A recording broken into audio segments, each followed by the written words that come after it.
Earlier in the year of 2025, Crumbl made a miscalculation that cost them a ton of backlash from angry and disgusted customers online. A mistake that might have costed them thousands of dollars in losses. So what went wrong? And how could a single product lead to the near destruction of their brand image? For 100 hours, I watched and analyzed customers' angered responses on TikTok to try and understand why Crumbl's CEO might have done something so foolish that could have risked the company's reputation. And in this video, I will explain the 3 reasons why they could have done this, as well as revealing the company that used this strategy before successfully. This story starts when Crumbl releases a line of new products in partnership with celebrities that are all from the same family, which then begins to explain the first reason for the strategy: celebrity exposure. You may be asking yourself why this particular family of celebrities was selected to work in a partnership with Crumbl, or what makes them so special. But first, you need to understand 3 things about why companies like Crumbl work with celebrities or influencers. The first is that working with influencers grants the company access to their fan base of people that will listen to them and that are more likely to buy products that they would recommend. The second is that the brand image of the company may benefit from the use of the image of the celebrity or influencer that is already established, making consumers more comfortable with their image and to think positively about their own products. And finally, the most important thing is that it might be more effective and cheaper than traditional promotional methods like running an ad on a billboard, because it allows the company to reach a more focused group of potential customers. It was probably for the satisfaction of these 3 reasons that the Kardashian family were selected to work with Crumbl, each with their own unique product that would then be introduced to Crumbl customers. And the choice by Crumbl to work with them does make sense because they do have large fan bases of people that not only listen to them but also buy their products. And also, a few of them do have successful businesses and thus strong brand images that Crumbl could benefit from. And finally, although I'm not sure how much the Kardashians got paid for their work with Crumbl and whether it might be cheaper as compared to traditional media, it still holds true that they did reach a more focused group of their fans. So for now, let's just put a pin in this until we answer it in the next section. Now, the products in question that Crumbl created in collaboration with them were these 6 cookies. Kim's Snickerdoodle Crumb Cake Cookie. We have Chloe's Cookies and Cream Skillet Cookie. Can't have Kendall's Cookie Dough Cupcake Cookie. Here's Chris's Classic Yellow Layer Cake. Next we have Kylie's Pink Confetti Sugar Cookie.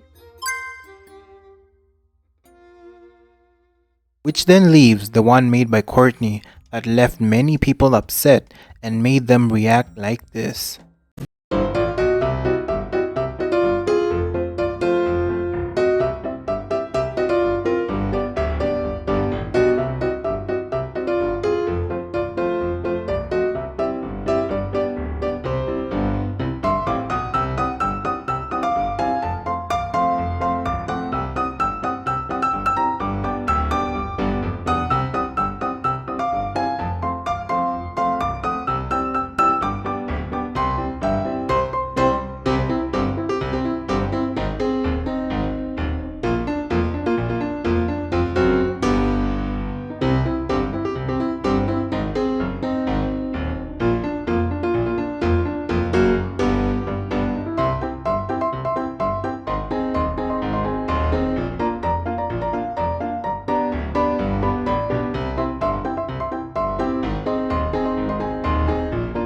Customers were disgusted with how the product tasted, and to make matters even worse, how did the Crumbl CEO respond? We're going to show you what this looks like. A little bit more dense. So fudgy. It's almost like brownie, but nice and moist and soft. And you get a little hint of honey, but mainly chocolate, and it's that darker chocolate like. He responded by making a video of himself gaslighting the consumers on TikTok by taking the product himself and saying that it was actually good, whereas reviews on TikTok said otherwise. And as you may have guessed yourself, even that didn't go well. Bro, you really can't trust these CEOs of these companies and shit to expect them to be honest about the products and the shit they selling, bro. Like, I just watched this video of the CEO of Crumbl Cookie trying that little gluten-free, flourless cake they got. First off, y'all ain't know Crumbl Cookies People's reception of this new product caused Crumbl to find itself in an especially bad situation for its brand image, and we will now discuss it in the second part of the strategy that is divided into two parts, the first being word of mouth advertising. I'm sure that by now you figured out that this troublesome product is Courtney's flourless chocolate cake. The single product that caused so many of their customers to post videos in outrage about its disgusting taste or lack thereof. Before we continue though, there's something I want you to pay attention to about these negative TikTok reviews, and it's something that's common in most of them. It's also very important to the strategy that I'm trying to point out, especially in the second part of this section as I had mentioned earlier. And if you've seen it, you probably have a good idea about what it is that I'm going to say next. You see, for a company to be successful, it needs two things from its customers that is even more valuable than the money in their wallets. These things have made companies like Amazon or Apple very profitable and have granted them significant market share positions in their industries. The first is love. A consumer's love for a brand is only manifested when the brand's products exceed the customer's perception of quality that they had before they purchased the product. Once the customer's love for a product has been established, it is then the business's duty to consistently keep that same level of quality to maintain the standards that the customers now expect from them. Over a large period of time, this love then develops into the second thing, loyalty. Loyalty is only attained when the customer's near obsession with the product is combined with the lack of the need to use a competitor's products over a long period of time. Otherwise, if their love or obsession over a product is only seasonal and the customer is easily swayed towards a competitor's products, then loyalty is not achieved. Word of mouth advertising is one of the activities that happen as a direct result of love of the company's products from customers. And it's a type of advertising that kind of pays for itself because it's done when customers have simple conversations with their friends or families whereby they explain how these products made them feel from their own experiences. If the products are good, this means that they will say even better things about the products to adequately describe the quality of the product. The risk that word of mouth advertising poses though is that if the product is genuinely bad, then the news about how bad the product is will travel even faster. Especially when the company in question tries to convince you that you are wrong. One benefit though is that it is a relatively cheap method of advertising.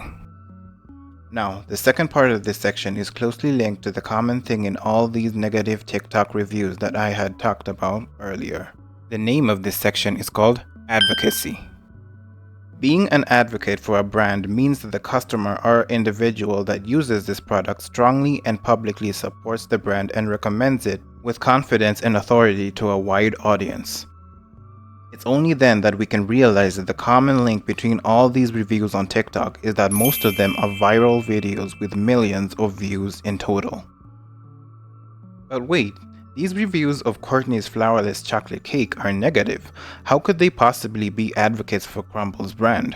But in the exact moment that you ask this specific question, you'll realize exactly what this strategy was all along as the pieces of the puzzle come together. You see, specifically with Courtney's flourless chocolate cake, in comparison to the other products in this collaboration, whether or not this cake tasted good or bad is irrelevant. What matters more is that all these customer reviews are authentic, especially because they're being done in real time. This, as a result, makes it a more powerful form of advertising than any other method that would be most commonly used. Also, remember there's another company that had used a similar strategy to this one before successfully, so Crumbl knows that it could possibly work in the same way for them as well. Why this strategy works so well is because the creators of these videos on TikTok are transformed unknowingly into advocates for the entire brand, not just for the single bad product that they reviewed. More on this will be discussed in the last part of this video. Additionally, these videos exist externally from the organization, which makes their claims more believable as compared to ads that are pushed from within the company to potential consumers.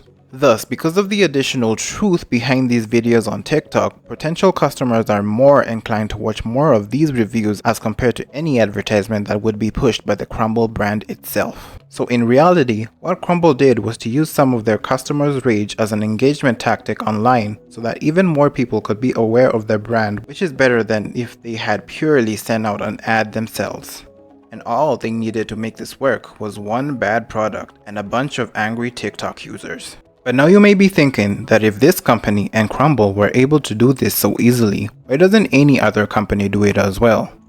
That's what we'll be discussing in the next part, multi-product profiles. You may be thinking, if this advertising strategy were so simple, why don't more companies take advantage of it? But in truth, there is only one other company that has done something else close to the same strategy and did actually manage to attain similar results just like Crumbl did.